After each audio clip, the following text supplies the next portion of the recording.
Hello. Good afternoon, everybody. I brought some heavy hitters in here with me today. Today marks 1 month of President Trump's return to the Oval Office, and there is no denying this administration is off to a historic start. The president has already signed 73 executive orders. That is more than double the number signed by Joe Biden and more than quadruple the number signed by Barack Obama over the same period. These executive orders have ended burdensome regulations, sealed the border, unleashed our domestic energy sector, eliminated divisive DEI from our federal government, stopped the weaponization of government, cut waste, fraud, and abuse, reinstituted America First trade and foreign policies, and ultimately restored common sense. The president also signed the Lake and Riley Act into law, which ensures ICE will detain illegal aliens arrested or charged with theft or violence. As of today, the Senate has already confirmed 18 cabinet-level nominees, which is more than at this point under the Obama administration in 2009, and more than double the pace of the Biden administration in 2021. And today, we expect Kash Patel to be confirmed as the next director of the FBI. We are proud to announce that the president will host his first official cabinet meeting here at the White House next Wednesday, February 26th. In just 4 weeks, President Trump has already hosted the leaders of Israel, Japan, Jordan, and India. And next Monday, the president will host France's President Emmanuel Macron. And on Thursday, the UK Prime Minister Keir Starmer will visit the White House as well.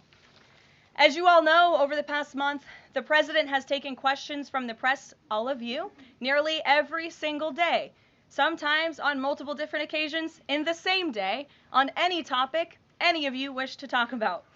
President Trump set the tone on this approach immediately when he took more than 12 times the questions in his first few hours in office, as Joe Biden did in his entire first week. Yesterday, we hosted a local media row here at the White House with television and radio stations from across the country that reached up to 60 million viewers and listeners. In our ongoing pursuit of transparency on this 1 month celebration, I am thrilled to bring 3 of my colleagues and our policy experts here at the White House to further recap this incredible first month of accomplishments in greater detail. We have Deputy Chief of Staff for Policy and Homeland Security Advisor Stephen Miller, the Director of the National Economic Council, Kevin Hassett, and our National Security Advisor, Mike Waltz. I will hand it over to them. They will deliver brief remarks on the accomplishments of this administration in the first month, and then we will open it up to Q&A.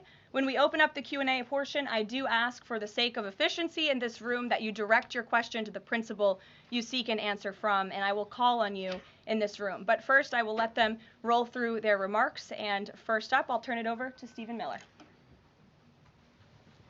Thank you. It's great to be back. And I want to just thank you all for joining today, our 1-month celebration of the most historic opening to a presidency in American history. No president comes close to what Donald Trump has achieved over just the last 30 days. He has packed 8 years of transformative action, restoring this nation, restoring our laws, restoring fairness, restoring economic opportunity, restoring national security in just 1 month. No one in this country has ever seen anything like it.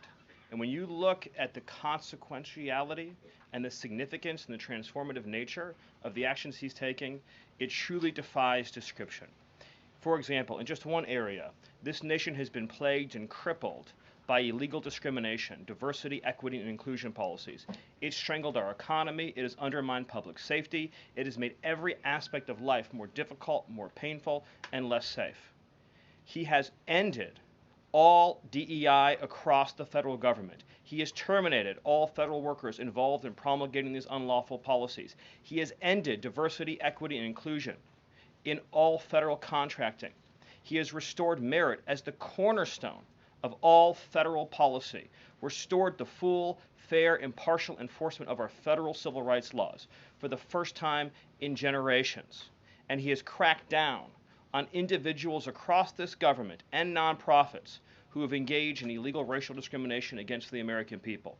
This includes making clear to every educational institution in this country that ending diversity, equity, and inclusion, ending unlawful race discrimination is a precondition of receiving federal funds. He has also saved women's sports by ending the participation of men in women's sports. He has ended radical gender ideology across the entire federal government, and he's pressured the private sector to also end and combat radical gender ideology. He's reestablished the scientific and biological truth that there are only two sexes in this country, male and female, that those are biologically based determinations. They are not based and can never be based on gender identity. That includes rooting out of the Department of Defense all DEI policies, all critical race theory, all gender madness, and once again having a military that is focused solely and exclusively on readiness, preparedness, and lethality. As I'm sure Kevin will talk about more, of course, he has undertaken a historic cost-cutting effort across the federal government, launching the first ever Department of Government Efficiency, uncovering corruption on a scale that we never thought imaginable, terminating every single federal worker that we have found to be engaged in the corruption and theft and the waste of taxpayer dollars, and already saving $50 billion in a single year, which over a 10-year period would be $500 billion. Just think about how vast and enormous that sum is. Of course, as you all know, he has renamed the Gulf of Mexico to its correct and proper name, the Gulf of America. He has renamed Mount Denali into Mount McKinley, part of a historic effort to restore patriotism and national pride all across this land. He has ended the weaponization of the federal government, restored the Department of Justice to its true mission of combating threats to this nation and keeping the American people safe. He has ended all federal censorship of free speech. This has been one of the greatest crises that has plagued this nation. Years and years and years of the federal government violating the First Amendment to take away Americans' right of free speech. President Trump has ended that, and he has demanded that all federal workers, all law enforcement, cease any effort to intimidate the rights of Americans or to police their speech. He has also restored the death penalty at the Department of Justice, including for illegal aliens who commit murder, including for those who murder cops, and including for all of those who threaten Americans with heinous acts of violence. The death penalty is back. Law and order is back. The streets are being made safe once again. On the public health front, he has launched the nation's first ever commission, the MAHA Commission, Make America Healthy Again, following the historic confirmation of RFK Jr., to finally uncover the true root causes of the public health crisis in this country, the childhood disease epidemic in this country, the spiraling rates of pediatric cancer, and devastating childhood sickness. He has finally created a situation where the federal health agencies in this country will be focused on preventing disease, on keeping children from getting sick in the first place, not sending them to a lifetime in and out of hospitals, suffering needlessly, when we can find ways to prevent this epidemic of illness. Then, of course, on Homeland Security.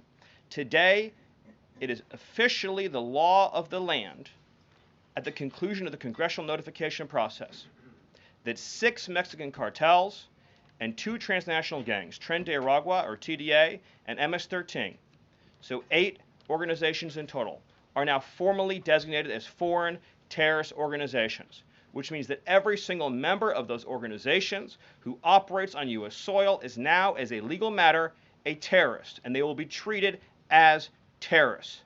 This is a sea change in U.S. policy, and this means the Department of Justice and the Department of Homeland Security, along with the rest of U.S. law enforcement and the Department of Defense, are now operating in a legal reality where these cartels are recognized as terrorists, and there will be a whole of government effort to remove these terrorists from our soil and to degrade their ability to threaten or undermine any American security or sovereignty interests.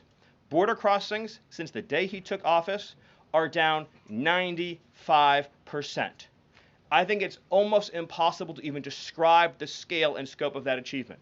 President Trump, within days of taking office, cut border crossings 95%.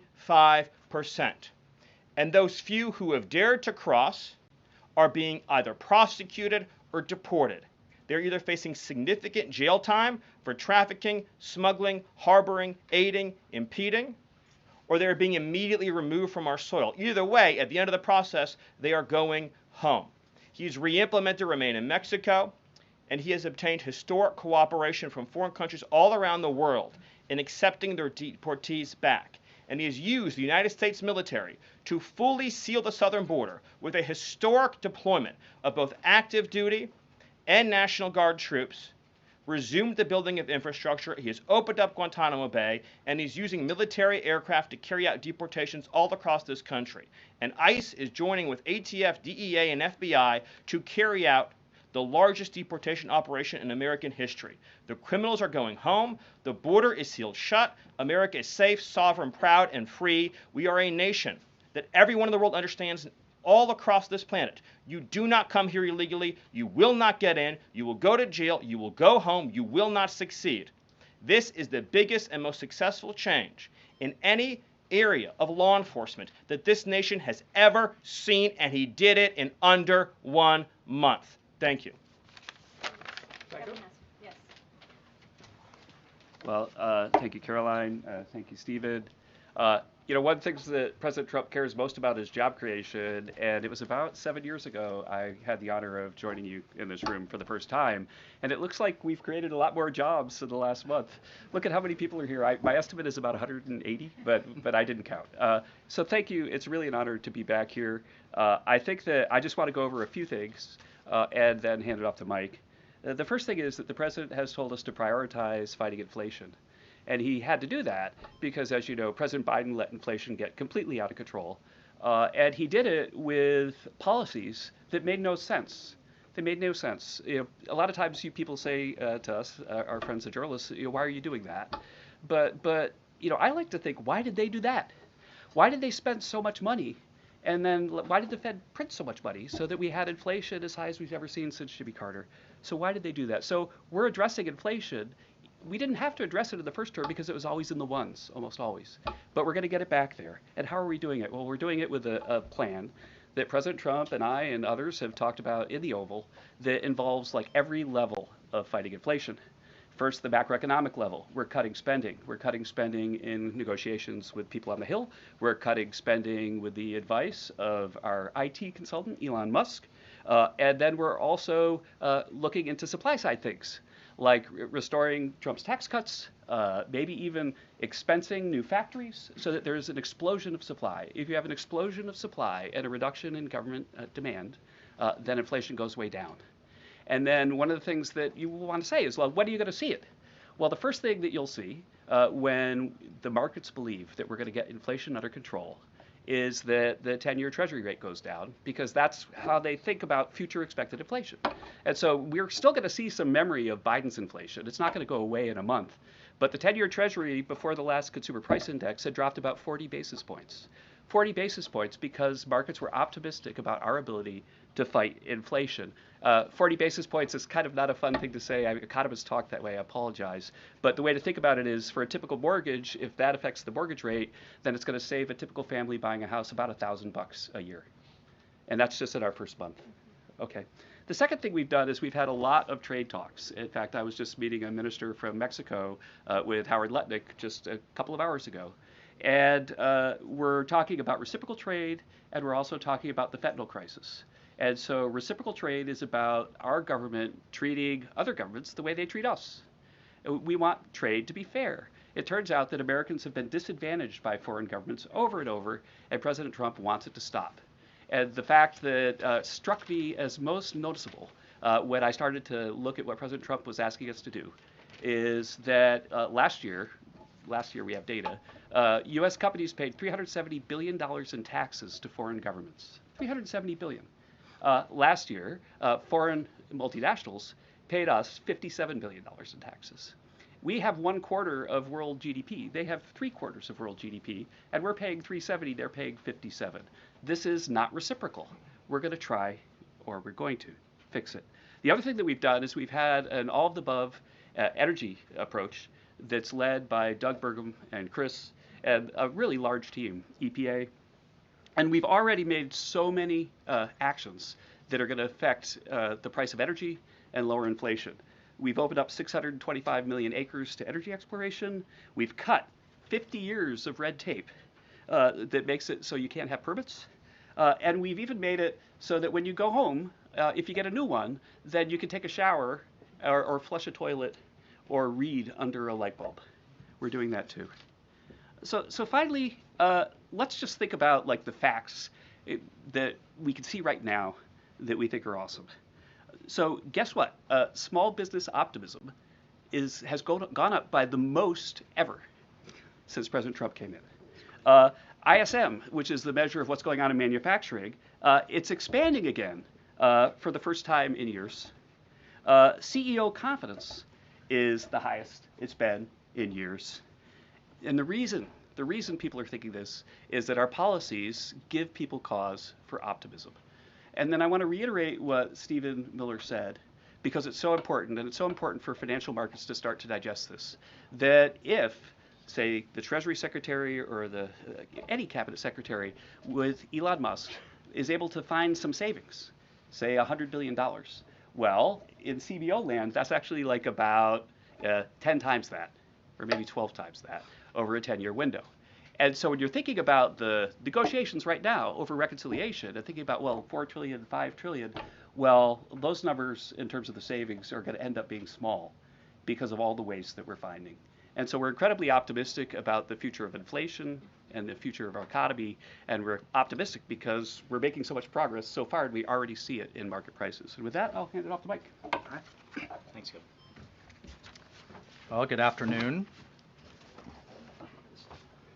What a month, and what a sea change in our foreign policy. In addition to what we're doing on the border and restoring American sovereignty, in addition to what we're doing in our economy and the job creation and the inflation reduction, we are bringing the world back to where it was at the end of President Trump's first term, which is a world of peace, prosperity, and looking forward and getting us out of the chaos that we've just seen over the last 4 years. So over the last month, just to name a few, I had the honor of sitting in the Oval Office as President Trump spoke with President Putin, and then immediately spoke with President Zelensky, and both of them said only President Trump could bring both sides to the table, and only President Trump could stop the horrific fighting that has been going on now for the better part of 4 years,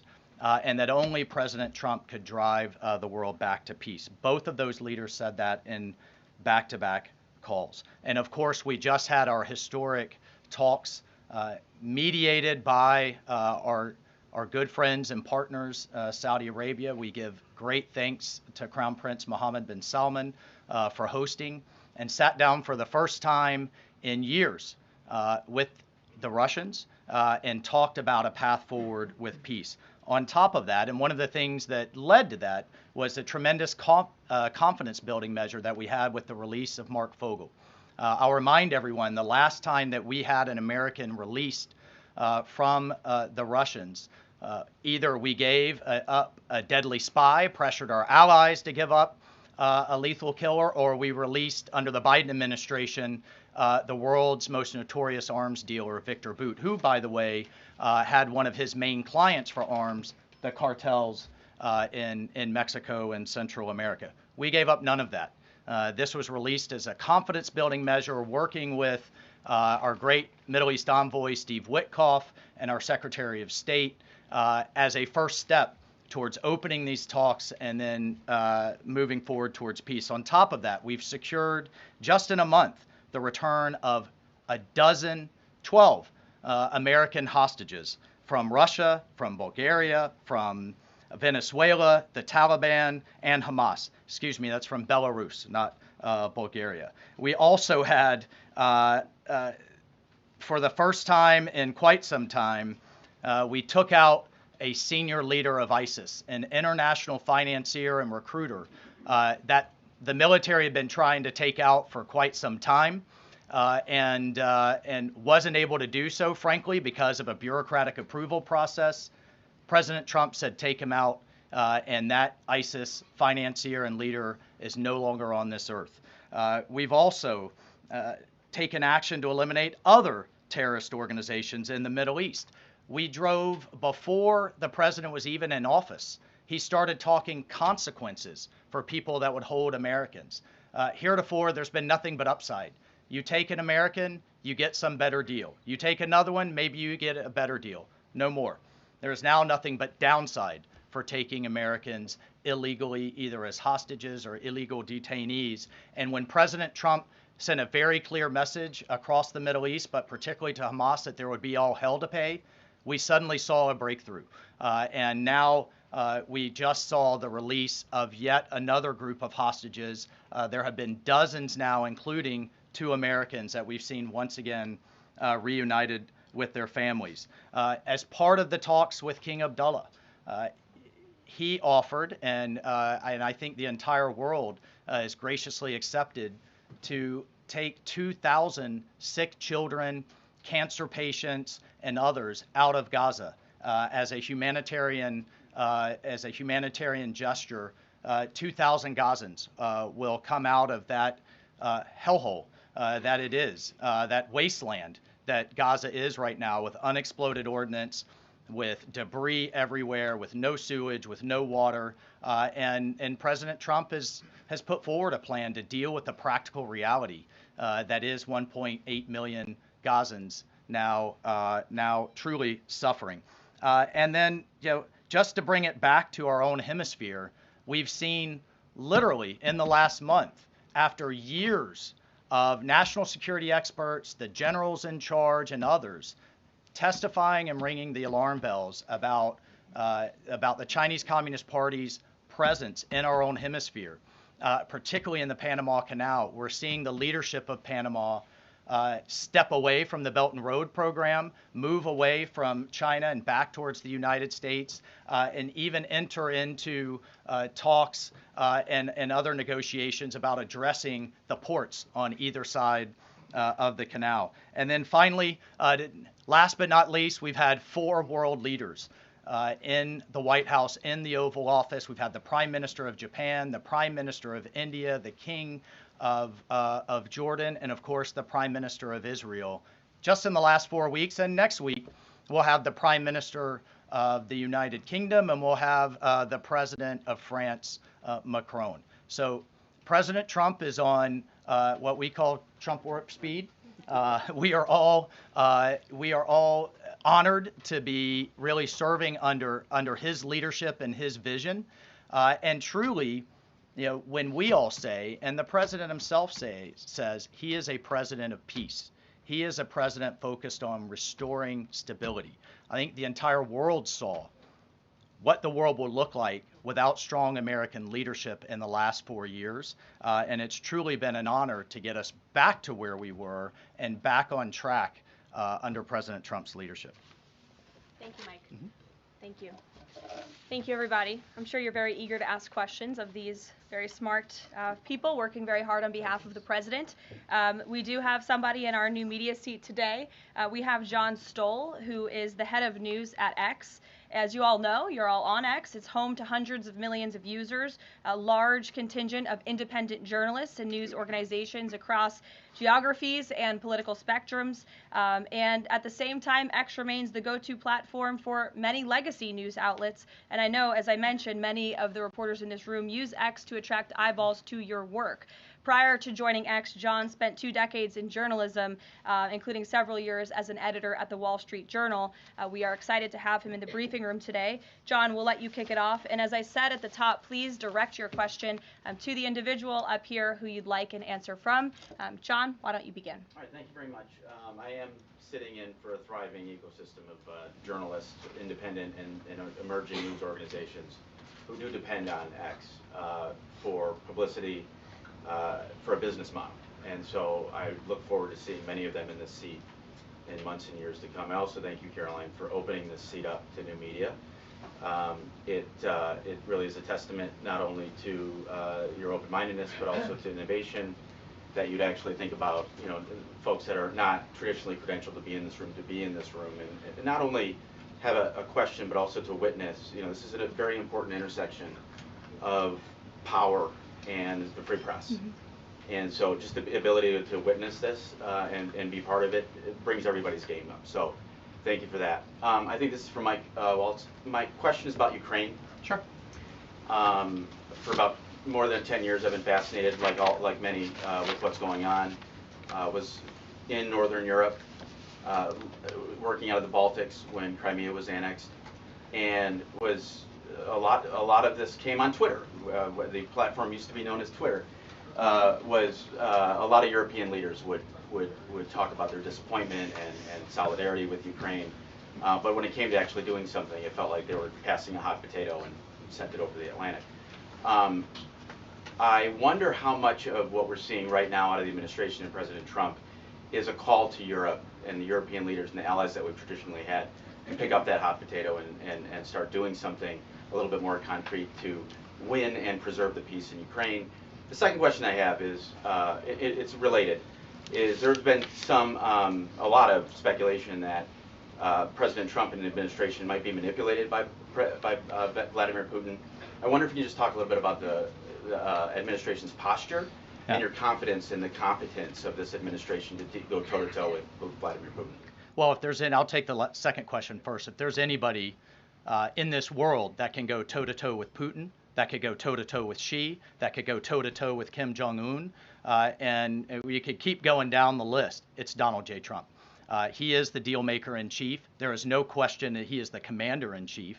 And I, for one, and I think all Americans and around the world should have no doubt about his ability to not only handle Putin, but to handle the complexity of driving this war to an end. And then on your first piece on Europe, I'll take you back to 2014. You're right, there was a lot of hand-wringing in Europe and not a lot of action. There's also a lot of hand-wringing here in Washington under the Obama administration and not a lot of action. They literally threw blankets at the problem. And so I'll remind everyone that Putin had some type of conflict, invasion, or issue with their neighbor under President Bush with Georgia, under President Obama with Ukraine 2014, not under President Trump 45, and again with President Biden in 2022. The war should have been deterred. The war should have never happened, and I have no doubt it would not have happened under President Trump and will stop under President Trump again. But I just want to push back on this notion of our European allies not being consulted as we've entered into this process. I already mentioned the immediate phone call President Trump made to President Zelensky. He has talked to President Macron of France repeatedly last week. President Macron convened European leaders and then is coming here on Monday. Prime Minister Starmer is coming next Thursday. I've talked to every one of my national security advisor counterparts across the spectrum in Europe. I've talked to Secretary General Rutte, the leader of NATO, the Secretary General of NATO. We have repeatedly, by the way, we had half our cabinet, 7 cabinet officials, including the vice president, at the Munich Security Conference, all engaging, all listening, and all making sure our allies are heard. However, we've also made it clear for years, decades even, that it is unacceptable that the United States and the United States taxpayer continues to bear the burden, not only of the cost of the war in Ukraine, but of the defense of Europe. We fully support our NATO allies. We fully support the Article 5 commitment, but it's time for our European allies to step up. And one of the things that Secretary General Rutte said on our call was, this last couple of weeks have been a real wake-up call. And I asked him, what have you been missing the last couple of years? The fact that we are going to enter into a NATO summit this June with a third of our NATO allies still not meeting the 2% minimum, a commitment they made a decade ago, literally a decade ago, with a war on their doorstep, the largest war that they're all extremely concerned about, but yet it's, well, somebody else needs to pay. We've got other domestic priorities. It's unacceptable. President Trump's made that clear. And the minimum needs to be met. We need to be at 100% in this June at the NATO summit. And then let's talk about exceeding it, which is what President Trump has been talking about with 5% of GDP. Europe needs to step up for their own defense as a partner, and we can be friends and allies and have those tough conversations. Great. Peter. Thank you, Caroline. I have a Ukraine one and a Doge one. Who can talk Doge?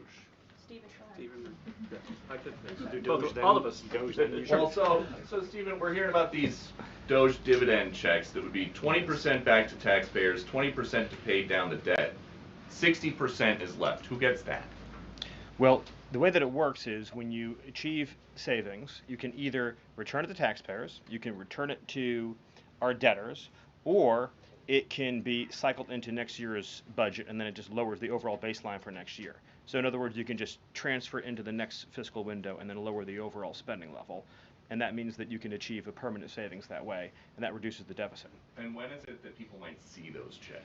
Well, this is all going to be worked on through the reconciliation process with Congress that's going underway right now. As you've seen, the Senate's moving a bill, the House is moving a bill.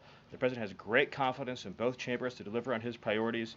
I would just take this opportunity to note that President Trump has made a historic commitment to the working class of this country to fight for a major tax relief and major price relief. And cutting spending, as Doge is doing, and cutting taxes is the key to delivering on both of those promises, and President Trump is resolutely committed to doing both. Thank you. And on Ukraine, I guess this is for Mike. Sure. After the president's post on Truth Social yesterday, need to know, who does he think is more responsible for the Russian invasion of Ukraine, Putin or Zelensky? Well, look, his goal, Peter, is to bring this war to an end, period.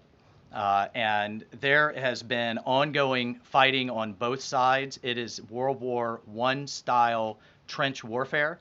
His frustration with President Zelensky is that you've heard is multifold. One, there needs to be a deep appreciation for what the American people, what the American taxpayer, what President Trump did in his first term, and what we've done since. So some of the rhetoric coming out of Kyiv, frankly, and insults to President Trump were unacceptable, number one. Number two, our own Secretary of Treasury personally made the trip to offer the Ukrainians what can only be described as a historic opportunity. That is for America to co-invest with Ukraine in their minerals, in their resources, to truly grow the pie. So case in point, there's a foundry that processes aluminum in Ukraine. It's been damaged. It's not at its current capacity. If that is restored, it would account for America's entire imports of aluminum for an entire year. That one foundry. There are tremendous resources there. Not only is that long-term security for Ukraine, not only do we help them grow the pie with investments, but we do have an obligation to the American taxpayer in helping them recoup the hundreds of billions that have occurred. So, rather than enter into some constructive conversations about what that deal should be going forward, we got a lot of rhetoric in the media that was incredibly unfortunate. And I could just tell you, Peter, as a veteran, as somebody who's been in combat, this war is horrific. And I think we've lost sight of that, of the literally thousands of people that are dying a day, families that are going without the next generation.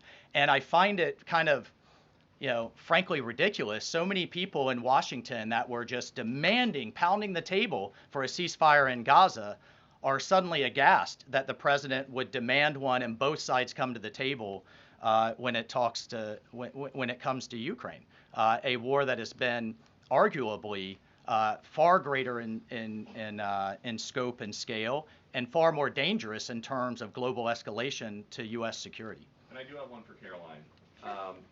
Does President Trump have a bet with Trudeau about this USA-Canada hockey game tonight? And when there is a big hockey game on, is the president watching for the goals or for the fights? Probably both. I think he's watching for the United States to win tonight. I know he talked to the USA hockey team this morning. He talked to the players after their morning practice around 10 o'clock.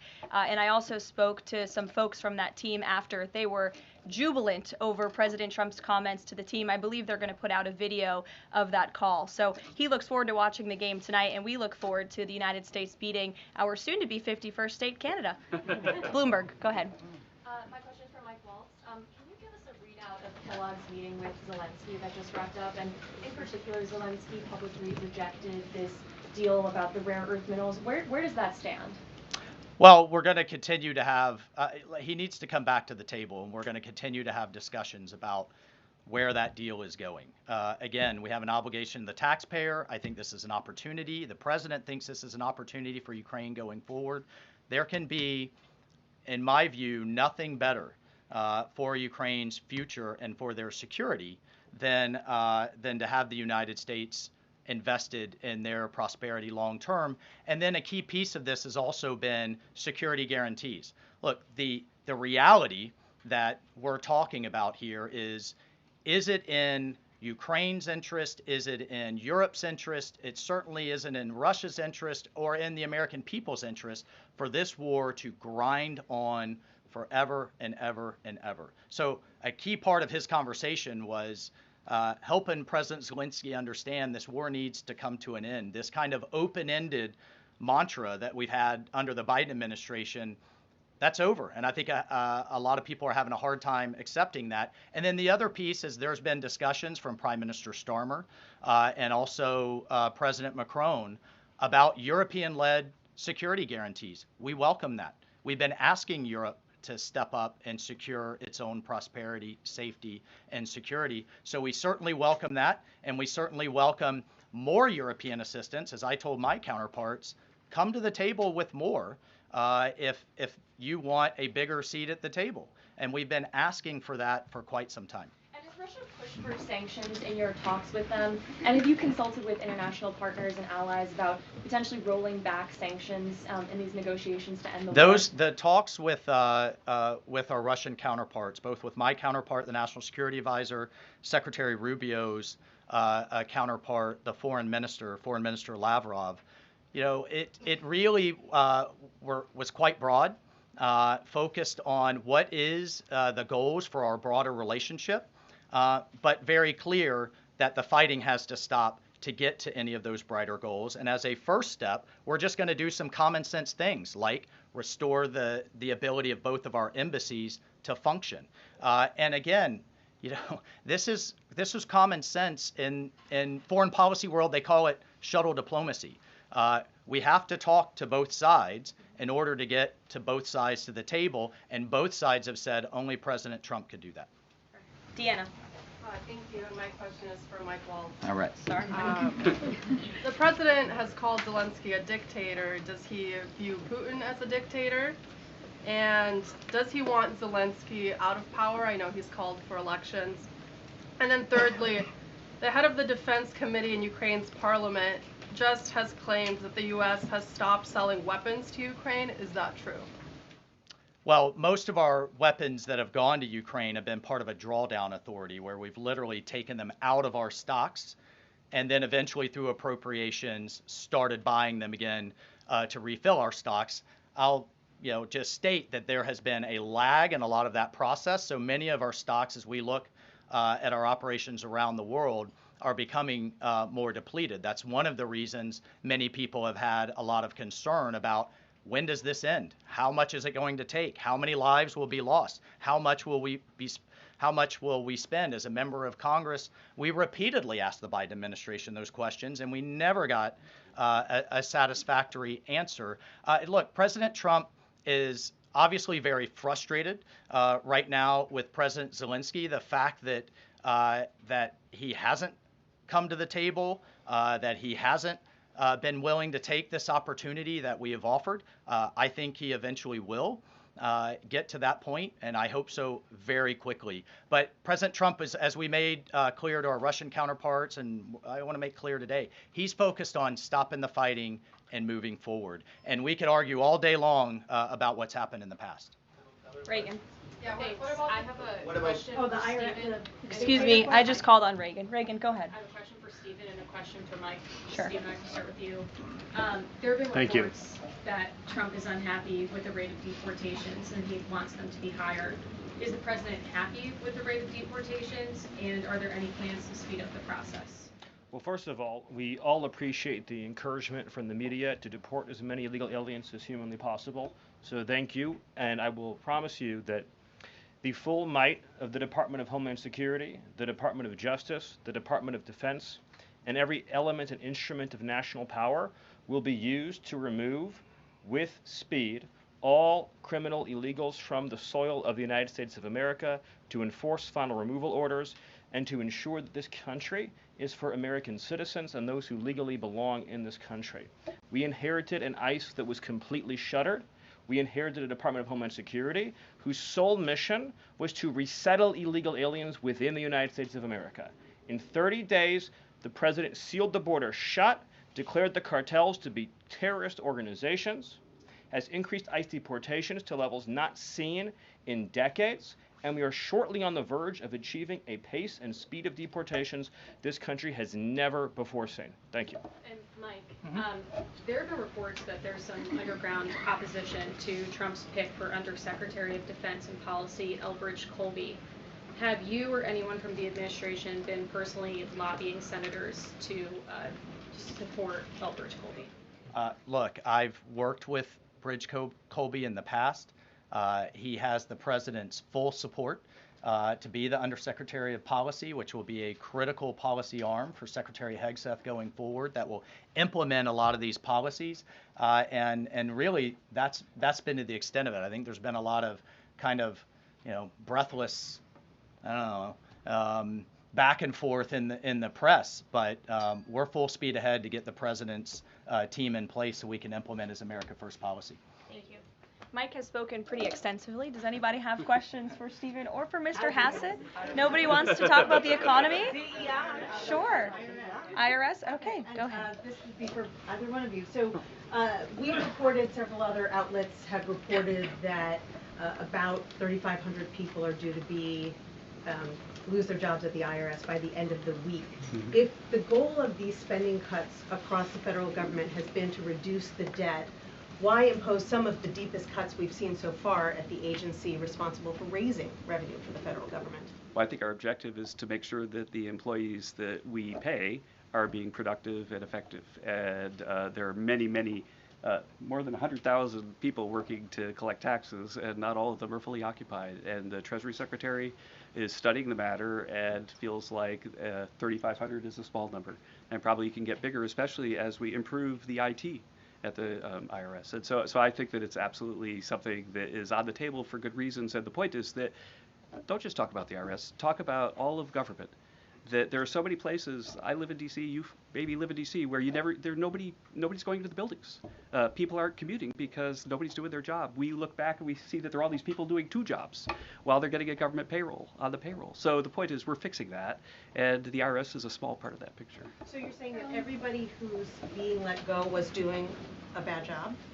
I'm saying that we're studying every agency and deciding who to let go and why. And we're doing so very rationally with a lot of support from analysis. Because we're being told by a lot of people who have been let go at other agencies that they were told they were being dismissed because of poor performance, when in some cases they haven't even had a performance review yet because they've only been on the job a couple of months. Yeah, I've never seen a person who was laid off for poor performance say that they were performing poorly. Okay. Karoline? Good point. Sure, Caitlin. I have a question. I'll start with you, Kevin Hassett. Thank you for being here. And then I've got a question for Mr. Waltz. On these potential checks that you might send out from DOJ, is there a concern as you're thinking through this that they could be inflationary? Oh, absolutely not, because imagine if we don't spend government money and we give it back to people, then if they spend it all, then you're even. But they're probably going to save a lot of it, in which case you're reducing inflation. Okay, so and also, when the government spends a lot, that's what creates inflation. We learned that from Joe Biden. And so if we reduce government spending, then that's reduces inflation. And if you give people money, then they're going to save a bunch of it. And when they save it, then that also reduces demand and reduces inflation. Okay, so you're not worried about it. And no, Mr. I'm not. Waltz, to follow up on Peter's question, you wrote in an op-ed in the fall of 2023 that, quote, Putin is to blame, certainly like Al-Qaeda was to blame for 9/11. Do you still feel that way now, or do you share the president's assessment as he says Ukraine is to blame for the start of this war? Well, it shouldn't surprise you that I share the president's assessment on all kinds of issues. What I wrote as a member of Congress was as a former member of Congress. Look, what I share the president's assessment on is that the war has to end. And what comes with that? What comes with that should be, at some point, elections. What comes with that should be peace. What comes with that is prosperity that we've just offered in this natural resources and economic partnership arrangement. An end to the killing. and European security and security for the world. The president's not only determined to do that in Europe, he's determined to do it in the Middle East. And just a few months ago, we had an administration that had tried for 15 months, week after week, sitting with you here and couldn't get us to a ceasefire, couldn't get our hostages out. Now we're at that point. We're back to maximum pressure on Iran, and we have just begun, and we will drive towards a ceasefire and all of those other steps. I'm not going to pre-negotiate or get ahead of the sequencing of all of that. It's a very delicate situation. But this is a president of peace, and who here would argue against peace? Okay, so you do share that assessment. And can I follow up? In 2017, go ahead, then Jordan. President Trump. Go Can I ahead, just Jordan. follow up really You quick? just had 2 questions, May Caitlin. I Jordan, just- go ahead. I have an important follow-up. Jordan, from go my ahead. So, Go ahead. Mr. Hassett, you were speaking about tariff revenue, and you also addressed a question about the IRS. President Trump has spoken about replacing income tax with tariff revenue, especially with all this waste, fraud, and abuse that we're seeing cut. Is that a possibility? Absolutely. And in fact, if you think about the China tariff revenue that we're estimating is coming in from the 10% that we just added, plus the de minimis thing, that it's between $500 billion and $1 trillion over 10 years is our estimate. And that's something that is outside of the reductions that markets are seeing through the negotiations up on the Hill. And so we expect that the tariff revenue is actually going to make it much easier for Republicans to pass a bill, and that was the president's plan all along. And then I have a question for Stephen Miller about Doge. So you spoke about Doge. You said roughly $50 billion is set to be cut in a year of waste, fraud, and abuse by unelected bureaucrats. We're hearing this ironic narrative from the president's critics and the left-wing media that Elon Musk is an unelected bureaucrat and he's doing all this terrible stuff. Isn't one of Doge's objectives to get rid of the federal bureaucracy, the deep state, and also who was running the White House when Joe Biden was in office? Because I don't know a single person who believes it was Joe Biden. Yes, you're tempting me to say some very harsh things about some of our media friends. Yes, it is true that many of the people in this room for 4 years failed to cover the fact that Joe Biden was mentally incompetent and was not running the country. It is also true that many people in this room who have used this talking point that Elon is not elected fail to understand how government works. So I'm glad for the opportunity for a brief civics lesson. A president is elected by the whole American people. He's the only official in the entire government that is elected by the entire nation, right? Judges are appointed, members of Congress are elected at the district or state level, just one man. And the Constitution, Article 2, has a clause known as the vesting clause, and it says the executive power shall be vested in a president, singular. The whole will of democracy is imbued into the elected president. That president then appoints staff to then impose that democratic will onto the government.